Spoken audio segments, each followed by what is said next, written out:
游大亨2 Meta World 于4月8号在泰国的暹罗百丽宫百货举办了盛大的宣传活动，邀请泰国流行音乐男团等多位来宾介绍游戏特色，并现场进行对战，一共是进行了3场合计30分钟的对战。所释出的游玩影片比起1个月前的媒体发布会又多了不少。今天就来介绍这次活动中所透露的游戏画面以及新资讯吧。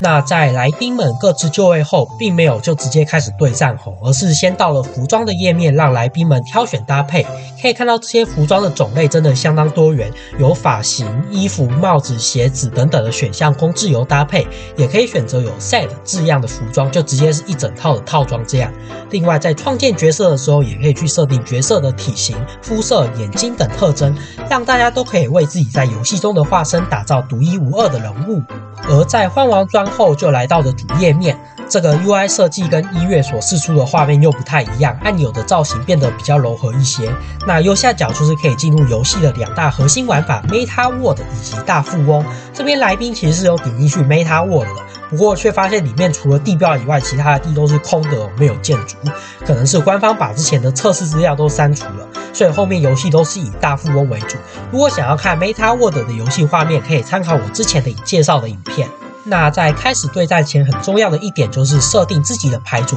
这边来宾就有尝试去做一些角色的强化以及角色的替换。那这边就是因为 cost 值超过上限了，所以没办法完成替换。另外画面上可以看到，一共是有29张角色，而且有2张我认不出来，疑似是新的原创角色，而不是旅游大亨的角色。但是在3月记者会上，官方说一开始是会有25张角色，这多出来的4张是不是就是第一赛季会推出的角色卡呢？这部分就只能等游戏上市后的情形了。完成设定后，就来到选择频道的界面，不同频道有不同的入场费以及 cost 值限制。这边的话是在专家1进行对战，采用的地图是世界地图，而这也是继之前透露的纽约地图跟首尔地图后所透露的第3张大富翁地图。那由于世界地图是7×7，是张比较大的地图，所以它的建设分数门槛是16分，跟上次试玩活动中双方都在拼纽约地图的10分建设分数不同。今天的3场对战最终都是以占领或破产取胜。可能有些人没玩过1代旅游大亨，所以我这里还是介绍一下，棋盘上相邻的地块会有颜色划分，只要你把同样颜色的所有地都买下来，就叫做占领1区，并且那几块地的过路费会乘2。而只要占领3区，就是占领3个颜色的地，或是占领整排，也就是把整排的地都占下来，就可以直接获胜，变成其中一种的胜利条件这样。接下来就是双方开始对战了。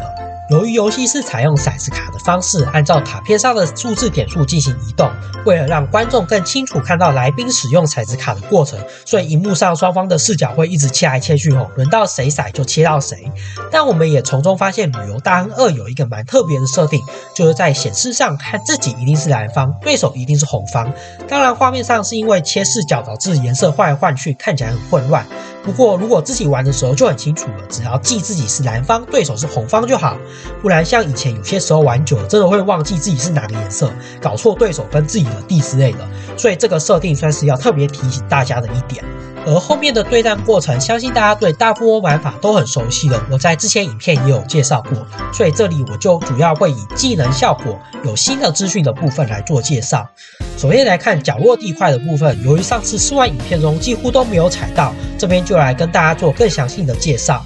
一是抵达时会暂时无法移动的无人岛，在下一回合时可以选择花1000万直接出来，或者再等1回合后出来。不知道官方是不是有听到我在当时影片的抱怨，把原本公布的等3回合改成更具游戏平衡也更为合理的1回合，让玩家就可以去取舍要不要花这1000万换取这1回合提前出来。二是抵达时能任选地区移动的火车旅行，在火车旅行上的费用也出来了，如果是等1回合后才移动的话是500万，而当回合立即移动的话是3000万，足足有6倍的差距。这也是因为采到机会卡的关系才会显示半价啦，不然原价应该是5000万跟3000万。作为参考，经过起点时领取的薪水是1500万，所以要不要立即移动就真的会令人犹豫了，可能只有在关键的时候才会使用，这个定价设定的还不错。三是抵达时可以购买卡片的商店。之前我一直很好奇这个商店会是怎么样的形式，这次活动后终于知道了，其实就是有点类似买机会卡的概念。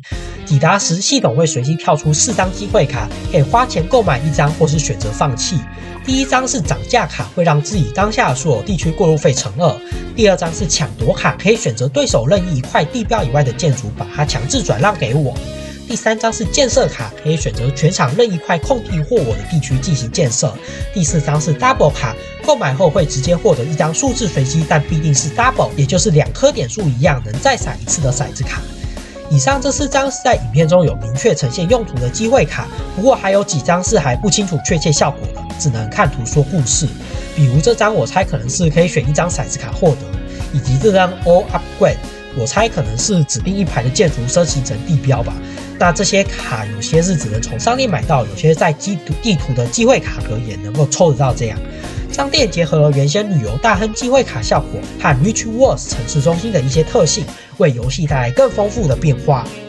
讲完地图效果，再来就来介绍角色技能的部分。在使用角色卡时，画面都会呈现出蛮华丽的特效，而它的特效会跟角色本身的技能有关。此外，角色技能的设计又会跟它在1代旅游大亨中的技能有关，算是很忠实的呈现出这个角色的特色。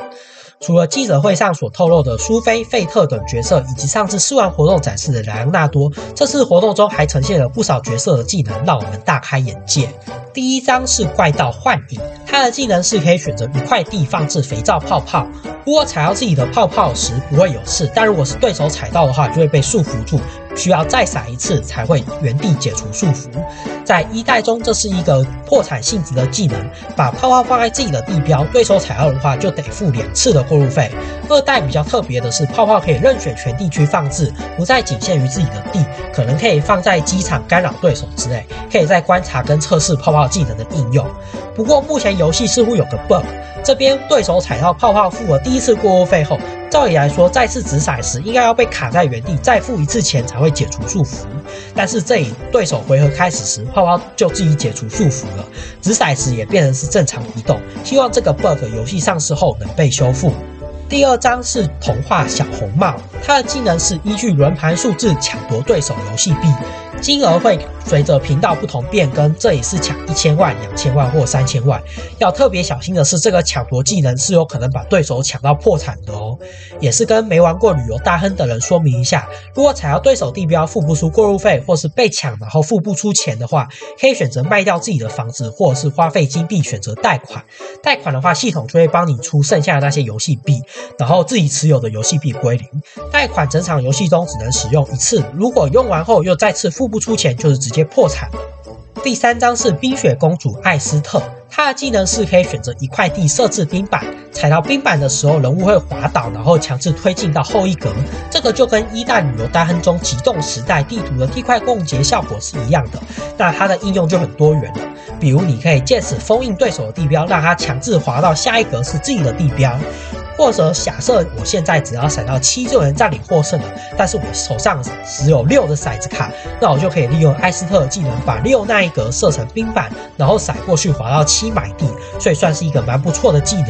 第4张是小朋友春娇，他的技能是领钱，依据轮盘转出1到6，获得1倍到6倍的薪水，缺钱的时候可以拿出来用。第5张是魔术师爱德华，他的技能是把双方的骰子卡全部互换，使用上会比较碰运气跟冒风险的，不过还蛮有趣的。第6张是学生春奈，他的技能是获得1张 Double 12的骰子卡，就如同画面上这样，当下变成有4张骰子卡可以选。不过这边用掉骰子卡之后，系统就不会再补1张新的给你了，也就是游戏中骰子卡用1张补1张的设定，只会适用在3张以下时给你补到3张，超过的话就不会补给你这样。再来的几张角色技能就比较单调了。第7张中秋节娜娜技能是立即移动至商店。第8张棒球选手艾尔南德斯技能是立即移动至起点。第9张座舱长卡特丽娜技能是立即移动至火车旅行。不过这3张角色卡在 cost 值上竟然有很大的差距，稀有度上娜娜是史诗卡，其他2张是普通卡，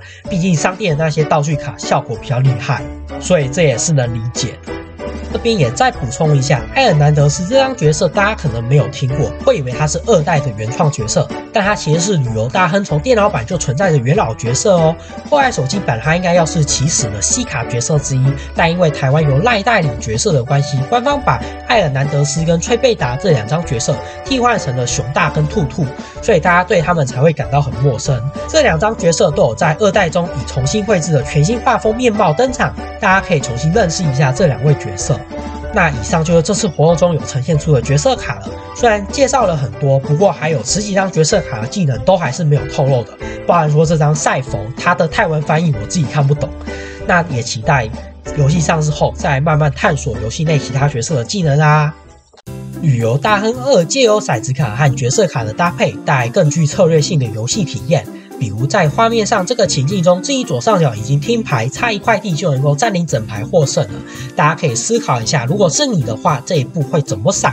来宾这里是直接选择骰的 Double 2建设，但如果是我的话，我会选择骰7到火车旅行那一格，然后直接移动去左上角完成占领。但是再仔细想想，火车旅行立即移动的费用是3000万，而我现在游戏币只有1300万，如果我过去的话，只能等1回合后移动，对手可能趁机收购破坏听牌，所以正确的做法是先使用春娇角色卡领钱，如果不够的话，再用小红帽角色卡抢钱，然后才骰7到火车旅行，当回合立即移动到左上角占领整排。像这样子的情境，就是你必须要充分了解游戏内各项效果的技能特性，才有办法掌握每一次胜利的机会。这次泰国活动的直播影片链接我也会放在下方的资讯栏，推荐大家可以把3场对战过程完整的看完。除了可以听一下游戏的音效，特别是2代世界地图的 BGM 就是从1代世界地图的旋律改编而来的，真的是让老玩家倍感亲切。也可以借此构思一下自己的游戏策略，让自己在对战中更具优势。今天的影片就到这边，想要追踪旅游大亨2 Meta World 之后的更多消息，欢迎订阅我的频道。我是巴波，我们下部影片见，拜拜。